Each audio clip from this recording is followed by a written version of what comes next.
മാസക്കാലം ഗുഹയ്ക്കകത്ത് ഒറ്റയ്ക്കിരുന്ന പ്രവാചകനാ മഹാനായ ഖലീലുല്ലാഹി ഇബ്രാഹിം നബി അലൈഹിസ്സലാം. എന്റെ പ്രിയപ്പെട്ടവരെ, ഇബ്രാഹിം നബിയുടെ ചരിത്രം നിങ്ങൾ വായിച്ചു നോക്ക്.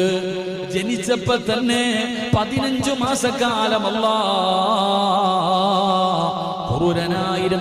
ക്രൂരനായിരുന്ന മോശക്കാരനും വൃത്തികെട്ടവനുമായിരുന്ന നമ്രൂദ് എന്ന് പറയുന്ന ഭരണാധികാരി, ആ ഭരണാധികാരിയിൽ നിന്ന് രക്ഷപ്പെടുന്നതിന് വേണ്ടി അവിടെ നിന്ന് ഒറ്റയ്ക്ക് ഗുഹയ്ക്കകത്തിരുന്ന ചരിത്രം ഞാനും നിങ്ങളും മറന്നുപോയോ?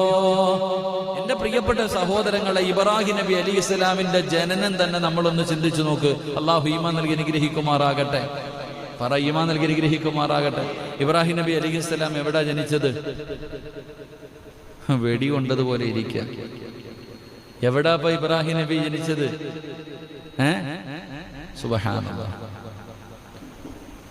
അള്ളാഹു നമുക്ക് ഈമാൻ നൽകി അനുഗ്രഹിക്കുമാറാകട്ടെ. ചരിത്രം പറയുന്ന ഇബ്രാഹിം നബി അലൈഹിസ്സലാമിന്റെ ജനനം തന്നെ ഗുഹയ്ക്കകത്തായിരുന്നു. 15 മാസത്തോളം അതിനകത്താ കഴിഞ്ഞത് എന്ന് ചരിത്രം പഠിപ്പിക്കുകയാണ്. അവിടുന്ന് ചരിത്രം പറയുകയാണ്, അല്ലാഹുവിന്റെ റസൂൽ സല്ലല്ലാഹു അലൈഹി വസല്ലമ തങ്ങൾ പറയുന്ന ചെറുപ്പത്തിൽ തന്നെ പോരാട്ട വീര്യമുണ്ടായിരുന്ന പ്രവാചകനാ ഇബ്രാഹിം നബി അലൈഹിസ്സലാം. ബാബിലോണിയയിലെ കൊട്ടാരത്തിന്റെ അടുത്ത് പൂജാരിയുടെ വീട്ടിൽ താമസിച്ചിട്ടും അവിടെ നിന്ന് ബഹുദൈവ ആരാധനയോട് ഒറ്റയ്ക്ക് പൊരുതിയ മനുഷ്യനാണ് ഇബ്രാഹിം നബി അലൈഹിസ്സലാം. എന്റെ പ്രിയപ്പെട്ടവരെ, തന്റെ അനുയായികളും തന്റെ കുടുംബക്കാരും എല്ലാവരും വിഗ്രഹങ്ങൾ ആരാധിക്കുന്നത് കണ്ടു. എല്ലാവരും വിഗ്രഹങ്ങൾ ആരാധിക്കുന്നത് കണ്ടിട്ട് പോലും തന്റെ കുടുംബത്തിലെ പിതാവാണ് വിഗ്രഹമുണ്ടാക്കുന്നത്. ആ കുടുംബത്തിൽ കഴിഞ്ഞിട്ട് പോലും പടച്ചവനെ ഇബ്രാഹിം നബി അലൈഹിസ്സലാം അവിടെ നിന്ന് ഏകദൈവ വിശ്വാസത്തിന്റെ പേരിൽ ഇതൊന്നും ശരിയല്ല, ഇതൊന്നും റബ്ബല്ല, വേറെ ഒരു റബ്ബുണ്ടെന്ന് പറഞ്ഞിട്ട് പോരാട്ടം നടത്തിയത് ചെറുപ്പത്തിലാണ്. അല്ലാഹുവിന്റെ വിശുദ്ധമായ ഖുർആൻ പറയുകയാണ്, വലഖദ് ആതൈനാ ഇബ്രാഹീമ റുസ്തഹു മിൻ ഖബ്ലു വകുന്നാ ബിഹി അലിമീൻ. ഇബ്രാഹിം നബി അലൈഹിസ്സലാം ചെറുപ്പകാലം മുതലേ പോരാട്ട വീര്യങ്ങൾ നടത്തുകയാണ്. ബഹുദൈവ വിശ്വാസത്തിന്റെ എതിരായി ആ ചെറുപ്പം മുതലേ പോരാട്ടം നടത്തുകയാണ്. എന്റെ പ്രിയപ്പെട്ടവർ, അവിടെ ഇബ്രാഹിം നബിയുടെ ചരിത്രം എടുത്തു നോക്ക്. അവസാനം വിഗ്രഹങ്ങളെ മുഴുവനും തകർത്ത് തരിപ്പണമാക്കി. അവസാനം നംനൂർ എന്ന് പറയുന്ന ഭരണാധികാരികളുടെ കിങ്കരന്മാര് ഇബ്രാഹിം നബി അലൈഹിസ്സലാമിന് അവിടുന്ന് ചെറുപ്പത്തിൽ തന്നെ പിടിച്ചു കൊണ്ടുപോയി. അവസാനം പടച്ചവനെ ഭയാനകമായ തീക്കുണ്ടാരമുണ്ടാക്കുകയാണ്. ആകാശത്തിന്റെ മുകളിലൂടെ പറന്നു പോകുന്ന പറവകൾ പോലും അവിടെ നിന്ന് കരിഞ്ഞു വീഴുന്ന രീതിയിൽ ഭയാനകമായ തീക്കുണ്ടാരമുണ്ടാക്കിയിട്ട് ഇബ്രാഹിം നബി അലൈഹിസ്സലാമിന് അതിനകത്തേക്ക് വലിച്ചെറിയാ തയ്യാറെടുക്കുമ്പോ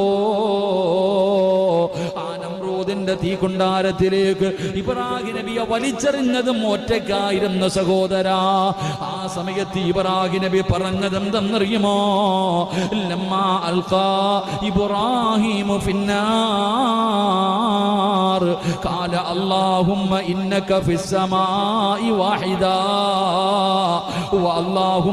അല്ലാഹുമ്മ ഇന്നക ഫിസ്സമാഇ വാഹിദാ വഅന ഫിൽ അർളി വാഹിദാ.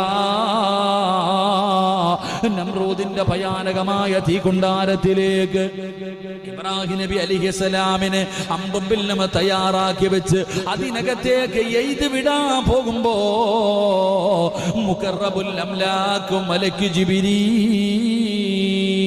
അലൈഹിസ്സലാം കടന്നു വന്നിട്ട് അവിടെ നിന്ന് പറയുന്ന, നബിയെ സഹായിക്കാൻ, നബിയെ രക്ഷപ്പെടുത്താൻ, നബിയെ ഒരു അനുവാദം നൽകിയാൽ ഈ തീക്കുണ്ടാരത്തിൽ നിന്ന് രക്ഷപ്പെടുത്താമെന്ന് ഇബ്രാഹിം നബി അലൈഹിസ്സലാമിനോട് ജിബ്രീൽ എന്ന് പറയുന്ന മലക്ക് പറഞ്ഞപ്പോ അവിടെ പറഞ്ഞ മറുപടി എന്തെന്നറിയുമോ?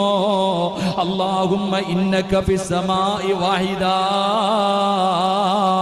പടച്ച റബ്ബേ, ആകാശത്തിലിരിക്കുന്ന അല്ലാ, നീ ഏകനാണ്, നീ ഏകനാണ്.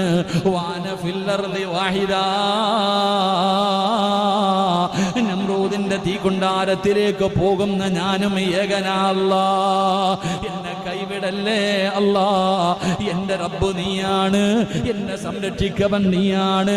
പടച്ചവനെ, നമ്രൂദിന്റെ തീക്കുണ്ടാരത്തിലേക്ക് കടന്നു പോകുമ്പോഴും അതാ ഈമാൻ എന്ന് പറഞ്ഞാൽ അതാണ്